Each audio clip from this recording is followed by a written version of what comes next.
ব্যানার্জি কি কাজটা ঠিক করলেন? আজ ওনার কাছে নাকি হাদি হত্যার এভিডেন্স আছে। তাহলে এতদিন প্রকাশ করেননি কেন? এখন ভোটে হেরে গেছেন বলে এখন আপনি হাদি হত্যার।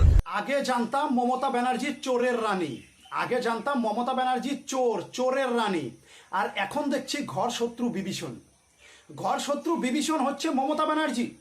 ভারতবর্ষের সিকিউরিটিটাকে শেষ করে দিতে চাইছে। ভারতবর্ষের যে একটা সিকিউরিটি আছে সেই সিকিউরিটিটাকে শেষ করে দিতে চাইছে। আচ্ছা, মমতা ব্যানার্জি কি প্রমাণ করতে চাইছে? কি প্রমাণ করতে চাইছে? যদি বলেই দেয় তাহলে কি হবে? বাংলাদেশের হাদির ঘটনা যদি বলেই দেয় তাহলে কি হবে?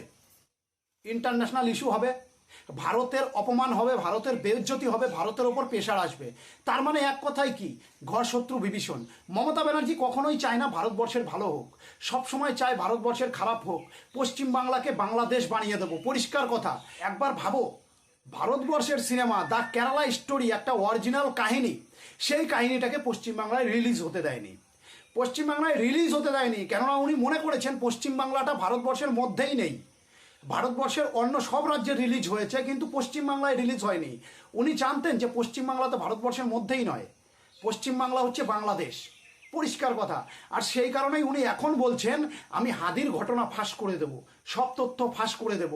আচ্ছা, ফাঁস করে দিয়ে আপনার কি লাভ হবে? আপনি কি ভাবছেন আপনাকে মানুষ ভালো মনে করে নেবে? আপনাকে মানুষ ভালোভাবে মনে করে নেবে যে মমতা ব্যানার্জি খুব ভালো মানুষ, বাংলাদেশের ঘটনা সবার সামনে তুলে ধরেছে, কি ভালো মানুষ মমতা ব্যানার্জি। ভারতবর্ষের সিকিউরিটিটাকে শেষ করতে চাইছেন আপনি, দেশের সিকিউরিটি শেষ করতে চাইছেন। তাহলে ভাবুন আপনি কত বড় মাথা মোটা, কত বড় মাথা মোটা, একবার ভাবুন। ইন্টারন্যাশনাল লেভেলে যাবে ঘটনাটা, ভারতবর্ষের অপমান হবে, ভারতবর্ষকে সবাই খারাপ চোখে দেখবে। দেখবে কি না? অবশ্যই দেখবে।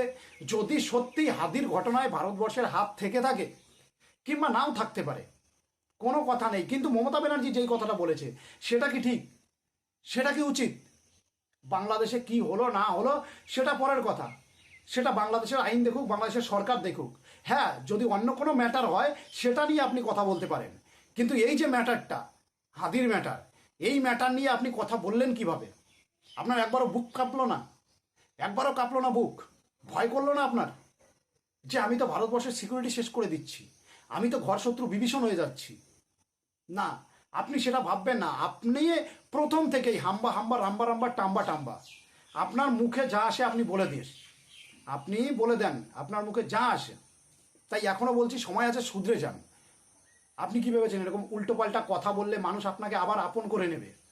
কোনো দিন না মমতা ব্যানার্জি, কোনো দিন না। আপনি চোর ছিলেন, চোর থাকবেন, কথাটা মাথায় রাখবেন। চোর ছিলেন, চোর থাকবেন, এটা মানুষ ভালোভাবেই জানে। তাই আপনাকে কোনোদিন আর পশ্চিমবাংলার শাসনে আনবে না। আপনি যে কাজবাজ করেছেন আর আপনি যে কথাটা বলেছেন খুবই খারাপ। তাই এখনও বলছি সময় আছে, শুধরে যান, ভালো মানুষ হওয়ার চেষ্টা করুন, ঘর শত্রু বিভীষণ হবেন না।